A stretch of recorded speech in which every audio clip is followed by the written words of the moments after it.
The howls of the Mulgrim have gone with the wind, and our headaches settled into gentle throbbing. Thank you, somebody, for you have not only graciously saved our necks, but also demonstrated the value of brain mass and heart blob working together. Could it be time for the bodies to return? You don't need a body. We must convene on this matter, and you and your wandering flame must now leave through our gates and keep on walking the midnight walk to Moon Mountain. Moon Mountain. Here you go, somebody. This key will open the town gates.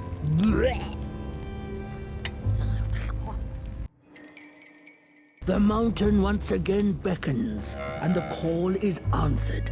Fare thee well, and take good care of your flame. The dark itself is hungry.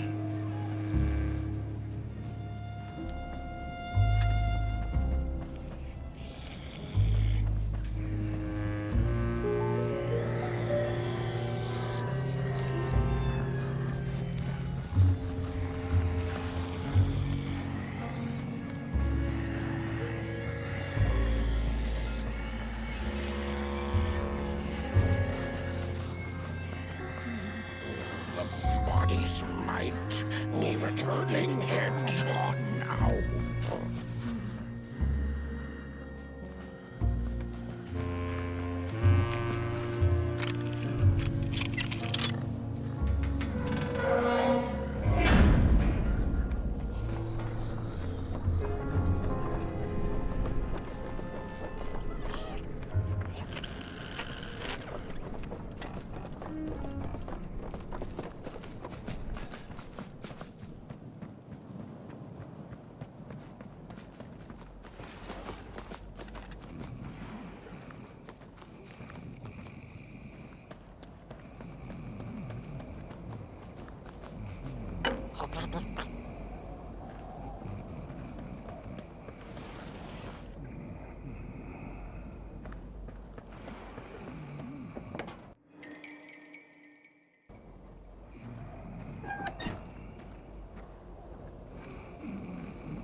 Back from a little swamp detour, huh? Hope the heads didn't give you too much trouble. At least your head looks attached to its shoulders and your friend is, well, burning. So do not despair. Should you once again lose your way along the midnight walk, you're probably meant to.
Pilgrims have a special relationship with fire. We do not cook over it. We do not shed tales around it. We care not for its warmth. Ours is a different connection entirely. Fire is our window to truth and into the world beyond clay, to which we must return. We are noble beings, bringers of bugs.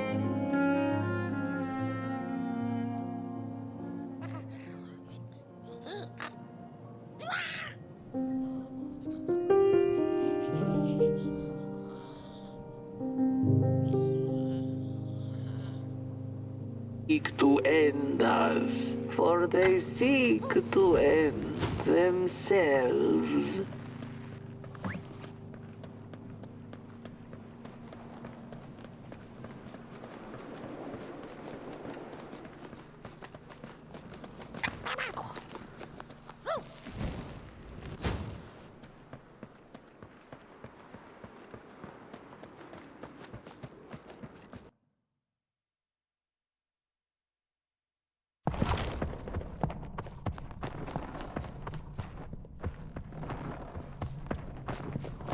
Dreadful was the day when the sun vanished. The waters dried up, birds went quiet, and the dark itself seeped unchecked into the work table as the cold, chewed paper moon rose over the mountain. The night that followed would be long as the midnight walk.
And so she woke with a yawn, so big it could have devoured the sun.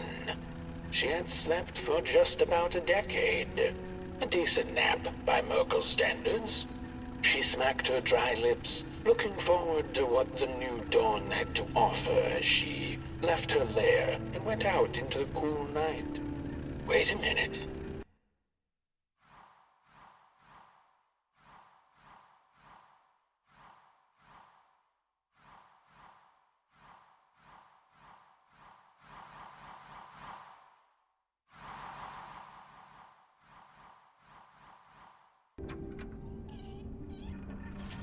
The Merkel had taken a nap that had lasted 2 decades.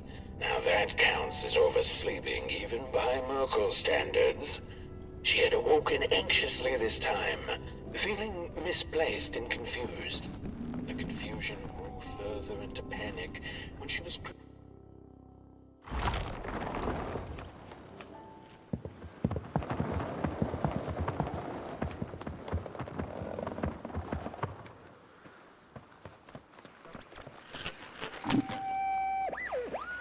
I had a flame once. It was beautiful and bright. It spread its light, brought me and my neighbors warmth. and it was always hungry. No matter how much I fed it, it kept on growing and growing. And one day it got big enough to start walking the long road. I didn't guide it. It dragged me along for the ride. I followed it for a long time. Would the road ever end? What was the point of the walk? Things kind of spiraled. Road took me on dangerous detours that didn't make sense. Before I knew it, my flame began to fade. Until it... Well, I don't think I was meant to carry this flame.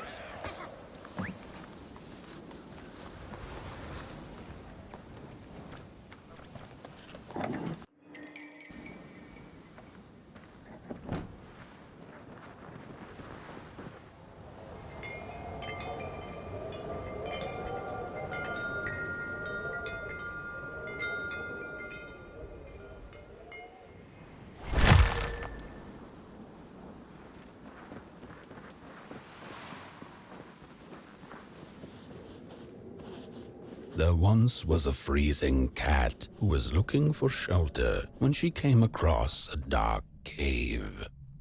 "Step into my abode," offered the dark. "It will warm you if you surrender your wants."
The story goes of a nameless maker who pulled creative spark from the dark itself without giving it fire.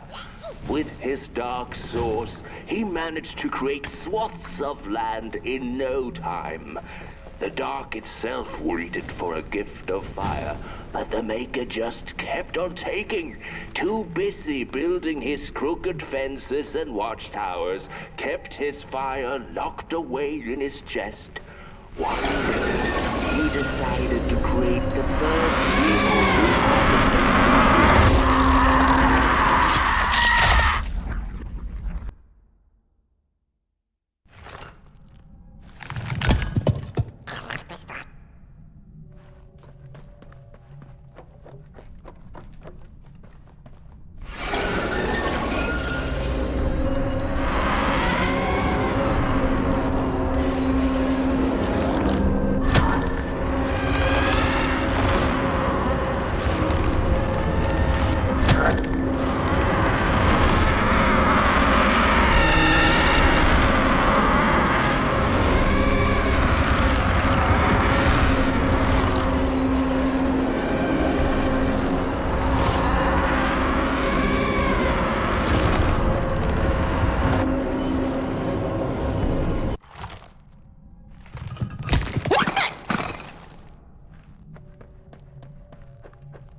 The dark's eyes were much too big and watchful for the cat's liking. She went on to find warmth somewhere else.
Then the cat saw it.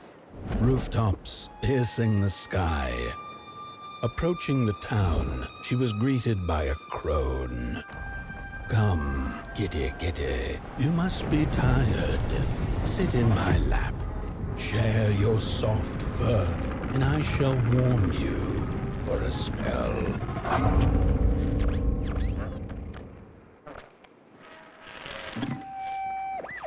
Hello, Mother. The well said to give it a match, so you and I could talk again. I hope this works, because that was my last one, and well, it's cold now, but it doesn't matter. We can finally talk after everything. So, how are you? Do they have fire where you are? Not the hellish kind, I hope. Is Father there too? I think you should talk to him again. I know it doesn't seem like it, but I know he loves you still. I love you. Still. I can't feel my hands. I can't feel anything.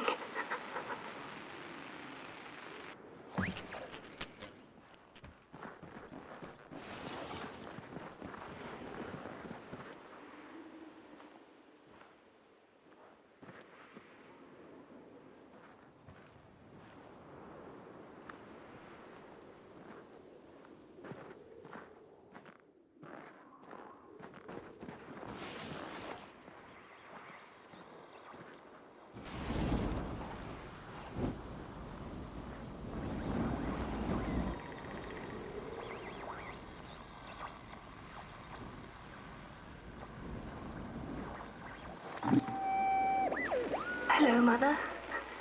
The well said to give it a match, so you and I could talk again.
Welcome to Cool Haven, newcomer. Good to see a flame in these parts again. I'll be your guide tonight. This furnace here used to run on coal and fire, don't you know? But a thief stole all our matches and wasted them in greed, you see. Now the ghost has come to smite the wicked and punish the thief who killed us. Well, I guess that's it. That's a tour on the house. There's a bone right there in the snow. There ain't no place for a bone.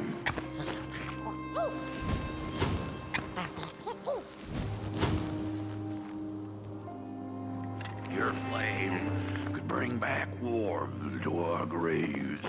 May the worms in our bellies dance again. Your flame could bring back warmth to our graves. May the worms in our bellies dance again.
There ain't no place for a bone.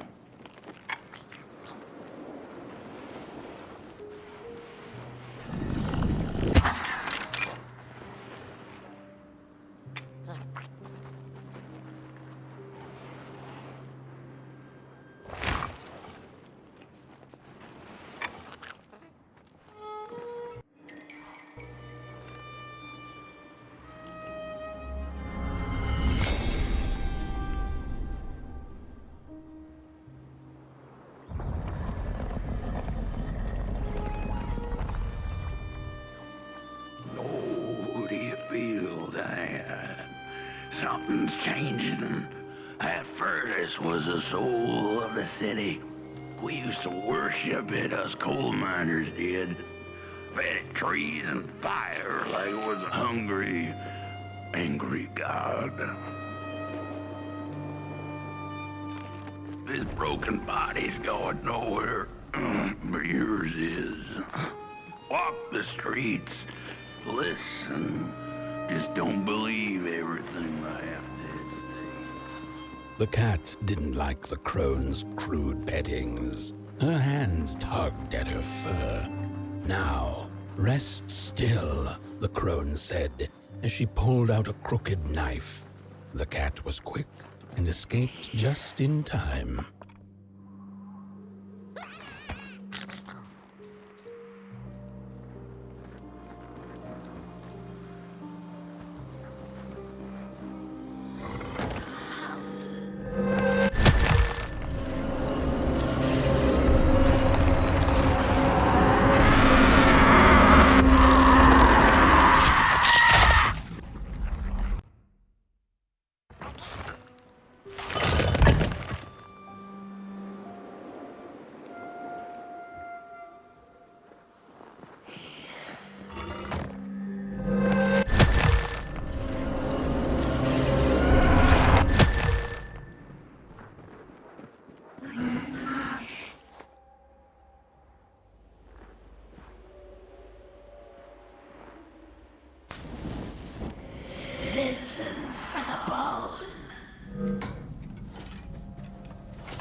seen a ghost.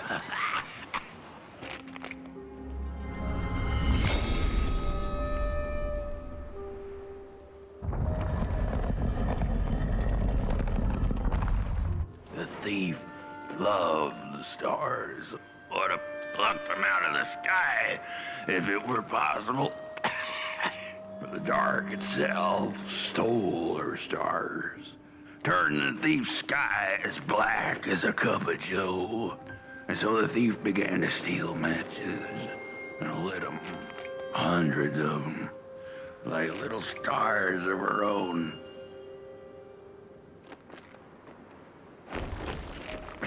The crooked path to the house on the hill lies open. Wherever she sought warmth, it had a price. The miners needed the cat to get rid of the rats, and the vicar wanted her protection from bad luck. Bony hands reached out from all around her, trying to grab her. The bird matches lead to the house. We're running out of matches. The furnace is...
Brothers and sisters, hunt down the thief. The matches. Follow the bird matches.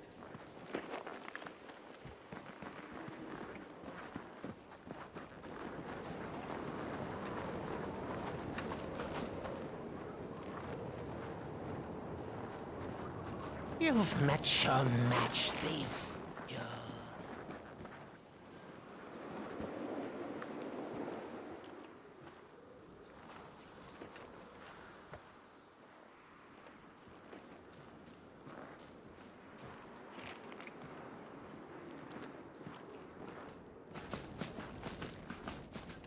Follow the matches. What did we do?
Brothers and sisters, hunt down the thief. The matches.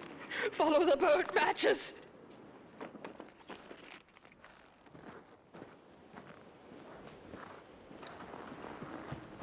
No matches, no fire, no coal haven.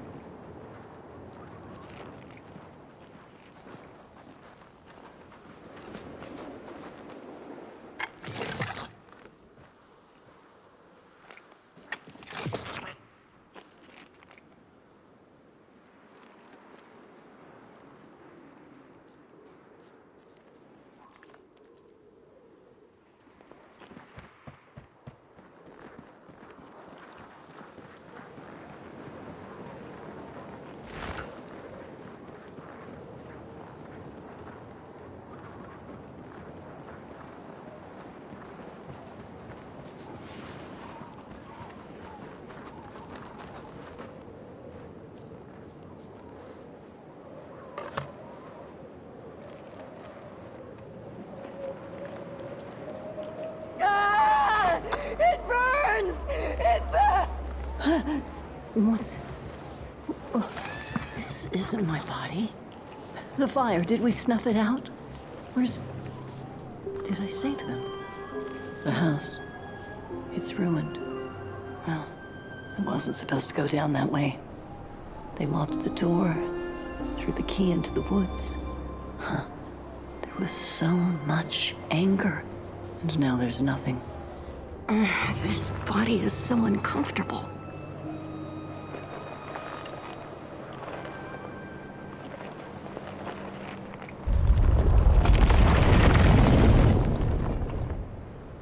While I was in the black, I had a dream. There was a monster in the woods with a door key.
That's it. That's the key. Unlock the door. Please.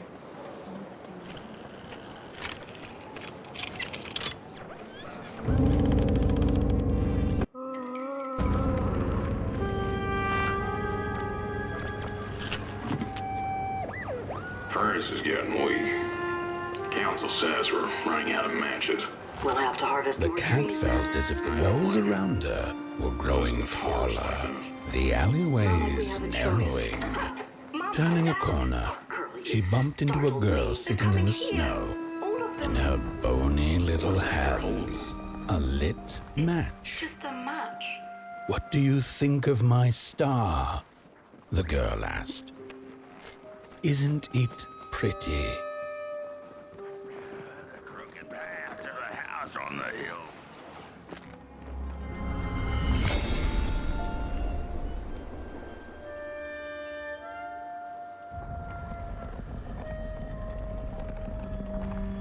With no matches left, we couldn't light the furnace.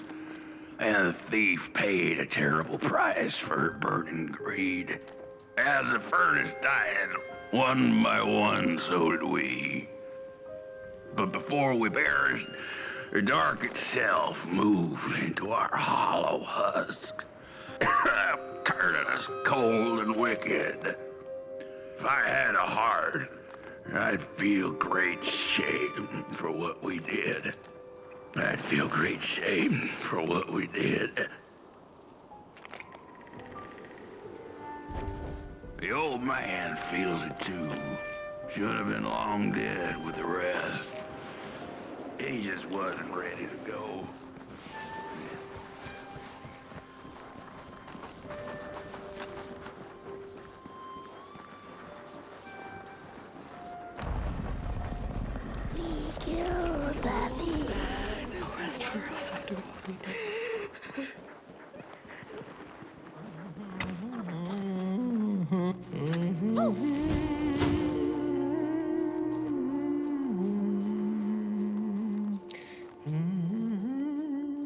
Oh, that voice.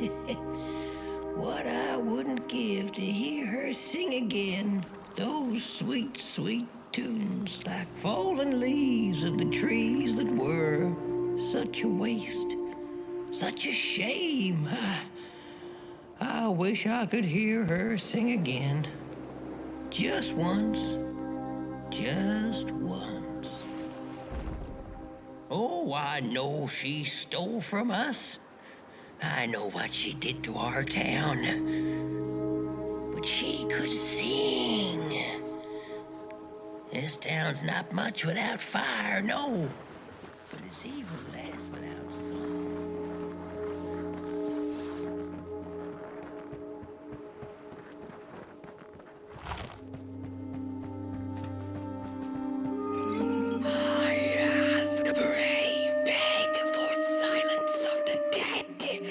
But what does darkness gain?